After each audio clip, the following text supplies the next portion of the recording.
80페이지의 문제 8번 한번 풀어볼게요. 여러분들이 아마 이 문제를 쉽진 않게 느낄 것 같아서 한번 풀어보겠습니다.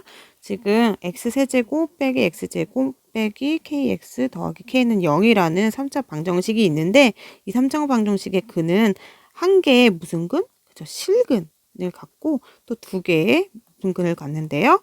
허근을 갖는데요. 그때 정수 k 값이 될 수 있는 것 중에 가장 큰 값을 구하라고 했거든요. 근데 선생님이 여태까지 문제를 풀 때 이런 3차 방정식, 4차 방정식, 5차 방정식 이런 것들이 나오면 어떻게 해서 풀으라고 그랬죠? 그렇죠. 인수 분해를 해서 이제 풀으라고 했어요. 그래서 보통은 이렇게 3차 방정식과 같은 이런 방정식이 나오면 보통 뭘 쓴다고 했죠? 뭘 이용해서 인수분해를 한다고 했어요? 그래서 조립 제법을 이용해서 인수분해를 하면 유용하다고 했잖아요. 유용하다고 했어요. 그래서 선생님이 조립제법을 이용해서 인수분해를 할 건데 여기서 힌트가 우선은 이제 이 조립제법 이용해서 인수분해 할 거니까 세팅을 해볼게요. 그럼 x세제곱 앞에 개수가 1이고 x제곱 앞에 개수가 마이너스 1이고 x 앞에 개수가 마이너스 k이고 상수항이 k이고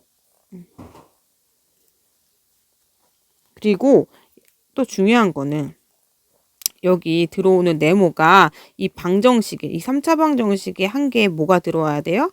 근이 하나 들어와야 되잖아요. 그래서 우리가 근은 하나 찾아줘야 돼요. 조립제법 이용할 때 이 방정식의 근 한 개를 찾아줘야 되는데 여기서 힌트가 실근은 한 개를 갖고 두 개 허근을 갖는다고 했어요.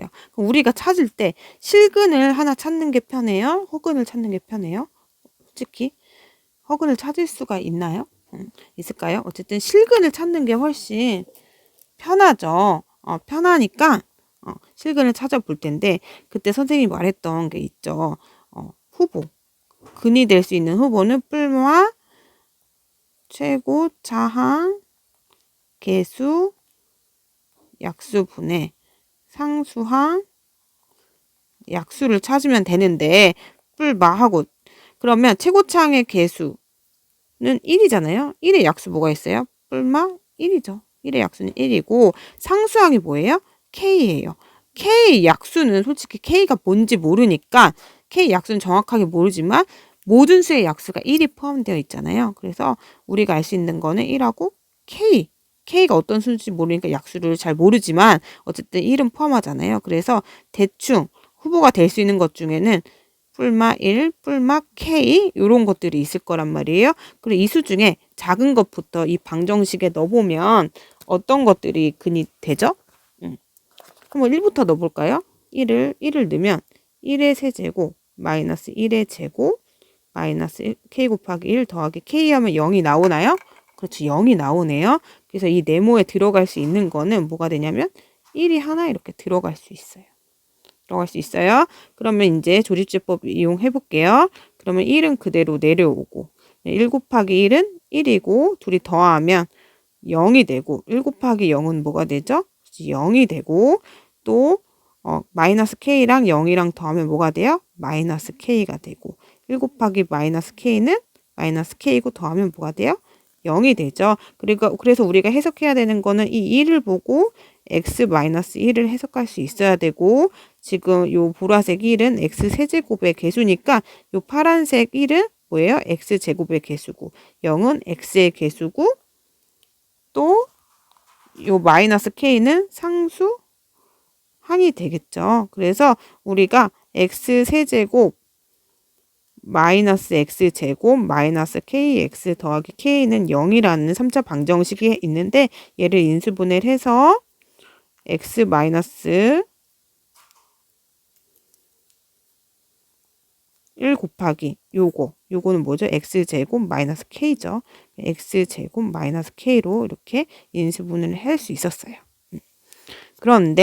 그러면 우리가 해를 갖는 거는 얘는 더 이상 어떻게 인수분해가 될 수 없으니까 우리가 했는 x는 1 또는 x제곱 마이너스 k는 뭐가 될 거예요? 0이 되겠죠. 0이 되겠죠. 근데 여기서 문제 한 개에 실근과 두 개의 허근을 갖는다고 했어요. 이 두 개의 허근을 갖는다면 뭘로요? 켤레로 갖겠죠. 켤레. 허근은 서로 두 개가 켤레로 갖잖아요. 그러면 한 개의 실근이 뭐가 되는 거예요? 이 x가 여기서 말한 한 개의 실근이 되는 거고, x제곱 마이너스 k는 0이라는 이 2차 방정식은 뭐가 갖겠어요? 두 개의 허근을 갖겠죠. 그럼 여러분, 두 개의 허근을 갖는데, 허근을 갖는다면, 2차 방정식에서 허근을 갖는다면, 우리 판별식을 썼을 때 판별식 값이 뭐보다 작게 나와야 돼요? 그치, 0보다 작게 나와야 되죠. 그러니까 허근을 갖는다면, 허근은 당연히 두 개가 가져요. 켤레로 가지니까 허근을 갖는다면 쌍으로 두 개를 갖게 되는데, 허근을 갖게 된다면 이 2차 방정식의 판별식 값이 뭐보다 작아야 돼요? 0보다 작아야 되죠. 그래서 판별식을 써보면 x제곱 마이너스 k는 0이라는 2차 방정식에 이제 그 판별식을 써보면 어떻게 되냐면 가운데 건 없죠. x항 지금 얘를 x제곱 더하기 0 곱하기 x 마이너스 k는 0으로 생각할 수 있잖아요. 판별 쓰면 0제곱 마이너스 4 곱하기 1 곱하기 마이너스 k가 뭐보다 작다? 0보다 작다로 생각할 수 있고, 그거는 4k가 0보다 작다이고, 그러면 양변을 4로 나눠주면 k는 0보다 작다예요. 즉 k는 0보다 작다가 되고, 그러면 k 값이 될 수 있는 최대값은 뭐예요? 정수 중에서, 그쵸, k가 0보다 작은 정수들인 거죠. 그 중에 가장 큰 값은 k는 마이너스 1 이렇게 되겠죠. 그래서 k는 뭐다? 최대값은 마이너스 1이다. 잘 이해가 됐나요? 그래서 기본은 지금 여러 가지 방정식 문제를 푸는데 기본은 인수분해를 통해서 방정식의 해를 구할 수 있어야 됩니다. 잘 모르겠으면 스스로 한번 더 풀어보세요.